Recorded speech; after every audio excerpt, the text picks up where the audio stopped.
ആത്മസംസ്കരണത്തിന്റെ പാതയിൽ വ്രതശുദ്ധിയുടെ മാസത്തിൽ റംസാൻ നോമ്പിലെ ആദ്യത്തെ 10 തുടക്കമായി. ഇനിയുള്ള 30 ദിവസം ഖുർആൻ പാരായണത്തിലും പ്രാർത്ഥനയിലും രാത്രികാലങ്ങളിൽ ദീർഘനേരം നമസ്കാരത്തിലും ഇഹ്തികാഫ് നിയത്തോടുകൂടി പള്ളികളിലെ ഇരുത്തത്തിലും വിശ്വാസികൾ മുഴുകും.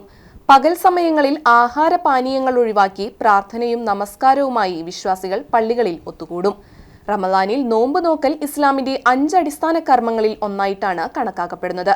പകൽ സമയം മുഴുവനും നോമ്പനുഷ്ഠിക്കുകയും പ്രാർത്ഥിക്കുകയും ചെയ്യുന്ന വിശ്വാസികൾ പാവപ്പെട്ടവർക്കും മറ്റു നിരാലംബർക്കും വേണ്ട സഹായങ്ങൾ നൽകുകയും കൂടുതൽ മനുഷ്യോപകാര പ്രവർത്തനങ്ങളിൽ ഏർപ്പെടുകയും ചെയ്യുന്ന ഒരു മാസം കൂടിയാണ് റംസാൻ. കഴിഞ്ഞ രാത്രി റംസാൻ പിറ പ്രത്യക്ഷപ്പെട്ടതിനെ അടിസ്ഥാനമാക്കിയാണ് വ്രതം ആരംഭിക്കുന്നത്. 30 ദിവസത്തെ വ്രതാനുഷ്ഠാനത്തിനും പ്രാർത്ഥനയ്ക്കും ശേഷം ഈദുൽ ഫിത്തർ അഥവാ ചെറിയ പെരുന്നാൾ ആഘോഷിക്കുന്നതോടുകൂടി റംസാൻ മാസം വിടചൊല്ലും. ആദ്യത്തെ 10 കാരുണ്യത്തിന്റെയും രണ്ടാമത്തെ 10 പാപമോചനത്തിന്റെയും മൂന്നാമത്തെ 10 നരകമോചനത്തിന് വേണ്ടിയുമാണ് 3 10കളെ തരംതിരിച്ചിരിക്കുന്നത്. നമസ്കാരങ്ങൾക്ക് ശേഷം പ്രത്യേക പ്രാർത്ഥനകളും ഉണ്ടാകും. റംസാനിൽ ഇശാ നിസ്കാരാനന്തരം പ്രത്യേകമായി തറാവീഹ് നമസ്കാരം ഉണ്ടാകും. പള്ളികളിലും വീടുകളിലും വിവിധ സംഘടനകളുടെ നേതൃത്വത്തിൽ സമൂഹ നോമ്പുതുറയും സംഘടിപ്പിക്കും.